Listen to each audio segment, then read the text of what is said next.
Pagi hari ini dengan topik kedua kita naiknya kasus DBD di NTT bersama Kadinkes NTT Dr. Meserasi Ataupa sudah di ujung telepon bersama Pro 1 RRI ND. 100,5 FM Pro 1 RRI ND.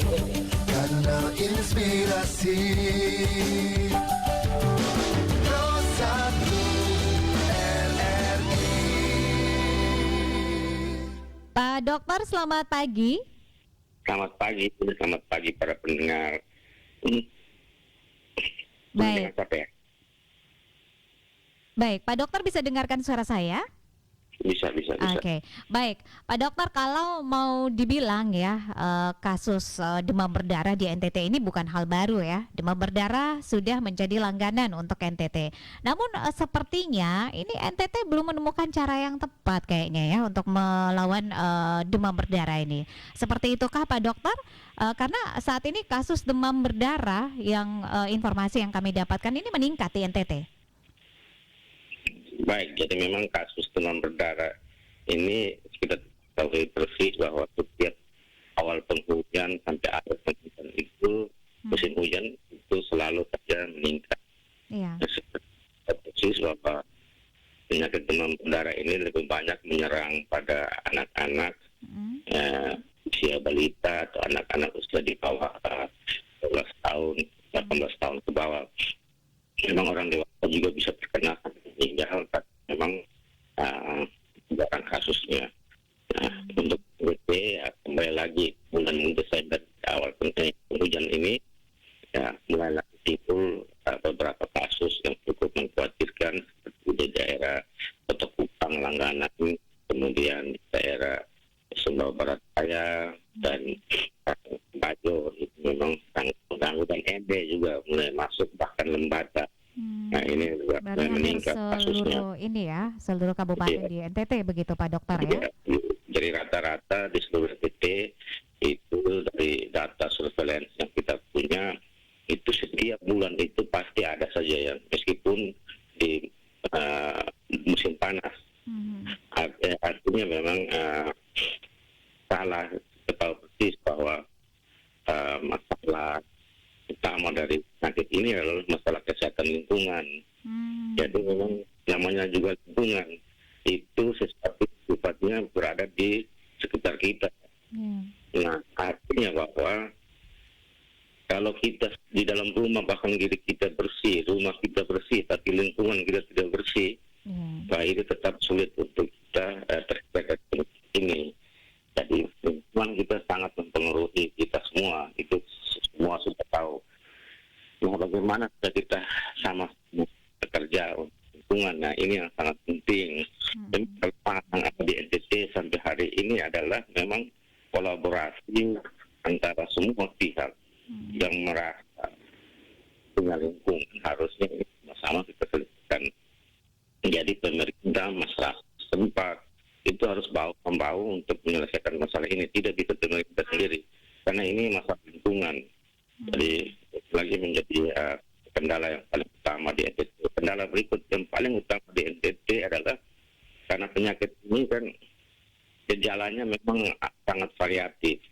Hampir sama kayak COVID, namanya penyebabnya oleh virus ini gejalanya sangat variatif, sangat bervariasi, sangat macam-macam. Ada yang gejalanya panas, ada yang gejalanya hangat. Jadi kadang-kadang memang tidak dideteksi dengan baik oleh keluarga. Nah, penyebab utama kematian yang ada pada di NTT semua ini terlambat untuk dibawa ke tempat Fasilitas kesehatan. rumah sakit maupun puskesmas. Ya, karena itu sekali lagi dihimbau bahwa tolong di musim penghujan ini semua balita kita, semua anak-anak di bawah 18 tahun ini bila demam sedikit dan sudah mulai letih, lesu dan semacam ini, seharusnya untuk dibawa ke fasilitas kesehatan. Jangan anggapnya penyakit biasa. Nah, ini yang jadi masalah. Karena pelaksanaan penyakit ini sebenarnya sangat sederhana. Cukup itu kasusnya sama juga dengan COVID. Yang paling penting adalah daya tahan tubuh kita, dan ketika anak-anak daya tahannya sangat lemah, maka penanganan yang paling utama memang infus, karena keterlambatan dari namanya shock karena masalah air, masalah dehidrasi namanya itu sangat mengganggu. Kalau cepat bisa namanya baru normal, namun tidak bisa teratasi namanya irreversible, tidak dapat kembali lagi, maka segala usaha kita tentu akan sia karena sudah istilahnya terlambat. Nah, ini harus disadari oleh semua. Ini menyakiti bukan saja orang kampung, orang kota, statusnya siapa saja, termasuk anak dokter sekalipun bisa meninggal karena keterlambatan ini. Jadi ini harus menjadi kewaspadaan semua masyarakat, bahwa kalau anak-anak kita, balita kita, bahkan anak-anak di bawah 18 tahun itu terlambat melakukan pengawasan diri sendiri, ini menjadi sangat berbahaya buat kita semua. Oke, berarti ada dua masalah besar begitu ya yang menjadi alasan sehingga kasus demam berdarah ya, DBD di NTT ini makin meningkat ya setiap harinya, yaitu karena kesehatan lingkungan, kemudian dengan keterlambatan dibawa ke Vaskes begitu ya. Nah, dari dua masalah yang tadi sudah diuraikan oleh Pak Dokter tadi ya, dua masalah ini apakah ada terobosan baru yang disiapkan begitu, strategi baru yang disiapkan oleh pemerintah Provinsi Nusa Tenggara Timur dalam hal ini Dinas Kesehatan NTT supaya bisa menekan laju peningkatan kasus DBD di NTT ini, Pak Dokter? Memang advokasi kita, bahkan payung hukum, surat edaran segala macam telah kita keluarkan, advokasi dan koordinasi ke semua teman-teman di kabupaten kota sudah kita lakukan. Nah, kita belajar pada kasus di Sita, yaitu di Momere, 3 tahun yang lalu, bahkan di Labuan Bajo.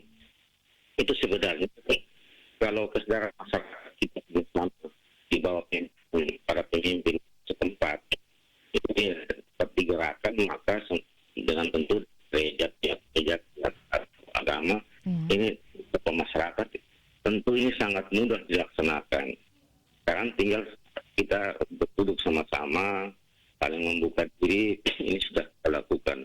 Kemudian soal dari fasilitas atau maupun logistik, memang kami sudah seperti ada abate dan lain itu pencegahannya sudah kami distribusikan.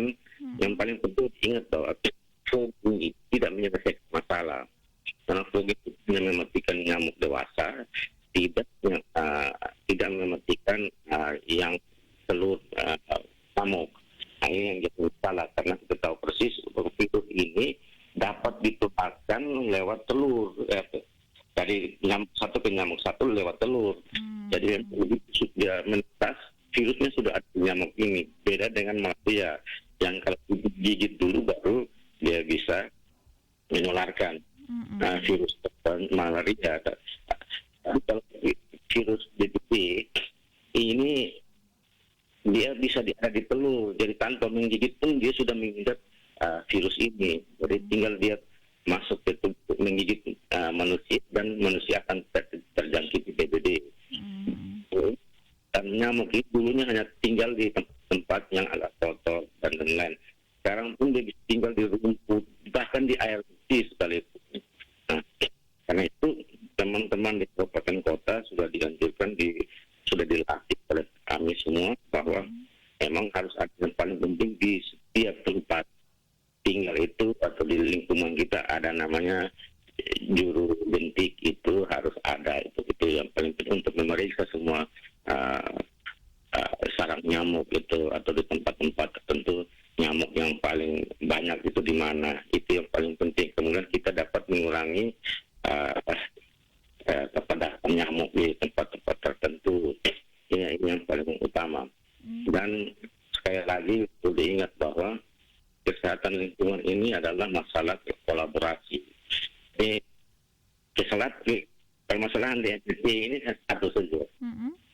Tidak mau saling mendengar.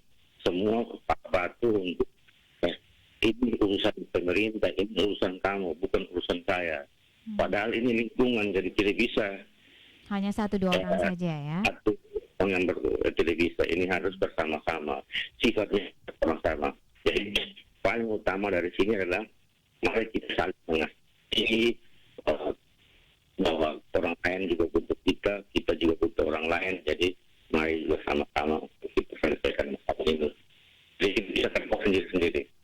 Jadi kegagalan utamanya adalah pertama leadership, kemudian masalahnya adalah dalam ini tidak diatasi hanya oleh pemerintah. Harus semua komponen masyarakat ikut terlibat di dalamnya. Tidak bisa kita menjadi kepada satu pihak saja. Tidak bisa, ini harus sama-sama. Oke. Baik, Pak Dokter. Tadi disentil juga soal juru jentik ya, dibentuk juru jentik di setiap wilayah begitu ya.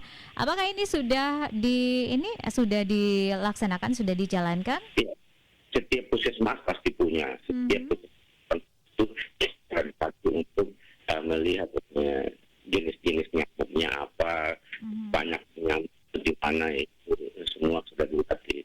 Nah, itu yang perlu teman-teman di puskesmas kami sudah minta untuk segera bentuk penghujan ini, meskipun setiap tahun ini ada, tapi musim penghujan biasanya jauh lebih banyak. Jadi itu harus lebih giat lagi, turun bersama-sama masyarakat untuk selesai semua. Oke. Apakah masyarakat juga dilibatkan dalam juru jentik ini, Pak Dokter? Iya, tentu. Juru jentik ini memang masyarakat yang paling utama. Jadi memang sekali lagi ini peran serta masyarakat lewat KATER dan lain ini, artinya di pemerintahan desa sampai ke RT RW ini harus menyadari bahwa penanganan sampah plastik, 3M ini sangat penting ya untuk masalah sampah ini sangat penting. Jadi penghargaan yang paling utama di kota-kota seperti Kota Ende, Kota Maumere, Kota Labuan Bajo, Kupang dan lain-lain, ibu kota kabupaten ini, pasukan kuning dari teman-teman ini harus memang mendapat perhatian khusus dari pemerintah setempat dan kemampuan masyarakat untuk mengelola lingkungan dalam hal ini sampah dan lain, rumput-rumput yang mulai tinggi harus segera dikurangi. Nah, ini menjadi perhatian serius dari pemerintah setempat maupun masyarakat di lingkup RT RW. Kalau ini semua tidak dilaksanakan memang, jadi kembali lagi leadership sampai ke tingkat RT ini memang penting sekali. Kalau ada penumpukan sampah aja itu sudah menandakan bahwa kolaborasi kita sangat lemah. Penghargaan tidak terhadap para pasukan orange putih kita, kuning kita sangat lemah. Jadi memang ini harus menjadi perhatian serius kita semua untuk mengatasi penyakit ini. Jadi memang kematiannya ya untuk tahun lalu kita sekitar tahun ini sudah 13 yang meninggal, dengan rata-rata Januari sampai Desember ini kasusnya sekitar 2.000-an lebih, hampir 3.000, 2.500 sampai 3.000. Jadi memang ada daerah yang under report, tapi rata-rata kita sekitar 2.500 sampai 3.000 seluruh NPT. Jadi memang kelihatannya kalau dibandingkan dengan jumlah penduduk kita yang 5,4 orang memang kelihatan sedikit, tapi angka kematiannya sangat-sangat mengganggu kita semua. Karena keterlambatan ini sangat mengganggu kita. Itu kita saja di dalam DBD, dalam kematian ibu, kematian bayi dan lain-lain, masalah terlambat untuk sampai ke fasilitas kesehatan ini yang jadi masalah utama. Jadi sekali lagi, tolong jangan jangan menganggap enteng namanya gejala penyakit, terutama pada anak-anak. Segeralah bawa ke puskesmas atau tempat fasilitas kesehatan untuk diminta nasihat. Bila ada hal yang tidak normal atau kira-kira rasanya anak sakit atau gimana, jangan bilang ini sakit gampang nanti baik sendiri. Bisa baik sendiri, tapi kebanyakan itu tidak baik sendiri juga. Jadi sekali lagi tolong ini menjadi perhatian kita semua. Baik, Pak Dokter, kalau bicara soal data ya, kenaikan angka penderita DBD untuk tahun 2021 dibandingkan dengan tahun 2020 kemarin seperti apa nih Pak Dokter? Memang kalau seperti di kota-kota tertentu ini, kalau ya memang gubernur telah dengan tegas memerintahkan kepada semua bupati dan kota untuk lagi koordinasi, kolaborasi di tingkat kabupaten kota dengan masyarakat, dengan para ulama, dengan para tokoh masyarakat, dengan gereja, dengan masjid dan lain-lain. Ini menjadi hal yang sangat penting. Tanpa itu semua memang tidak bisa kita lakukan terbaik buat kita sendiri. Jadi sekali lagi, yang terbaik buat kita sendiri itu bukan diri sendiri saja, tapi bersama-sama dengan semua komponen masyarakat. Oke. Jadi yang terbaik sekali lagi bukan dengan cara kita kerja sendiri, tapi kerja bersama dengan semua komponen masyarakat. Baik, Pak Dokter, ini bagaimana koordinasi antar sektor begitu, lintas sektor dengan misalnya saja dinas kesehatan dengan dinas kebersihan, pertamanan dan kebersihan lingkungan hidup begitu, ini seperti apa koordinasinya? Karena tadi yang menjadi permasalahan utama di NTT itu adalah kesehatan lingkungan. Ini kebersihan lingkungan juga menjadi poin utama seperti itu ya, sehingga peningkatan kasus terus terjadi di NTT Pak Dokter. Nah, ini bagaimana koordinasi lintas sektor Pak yang terjalin selama ini? Ya, ini yang memang kita sedang terus setiap saat koordinasi terus. Jadi dengan semua pihak termasuk DLHK untuk penanganan sampah. Memang permasalahan paling utama sekarang kan pemusnahan sampah ini. Kalau untuk sampah medis kita masih sangat bermasalah. Kalau sampah non medis sebenarnya dapat diatasi bersama dengan masyarakat setempat. Jadi memang ini harusnya menjadi koordinasi. Jadi DLHK tidak bisa kerja sendiri, dinas kesehatan tidak bisa kerja sendiri, masyarakat juga tidak mungkin kerja sendiri. Kalau di daerah kota seperti Ende misalnya, atau di Maumere, bahkan di Kota Kupang misalnya, itu sampah ini kan dari rumah tangga kita, mau dibuang kemana? Kalau sistem dulu kan masalah lingkungan di NTT tidak bermasalah, kan orang bisa bakar saja sampah setempat. Tapi sekarang kalau kita bakar sampah di lingkungan yang sangat padat, tentu sangat mengganggu tetangga atau lingkungan kita. Jadi pengumpulan, bahkan tidak semua bahan-bahan yang sekarang, dulu kan sampah itu tidak sampah plastik, sekarang sampah plastik begini banyak.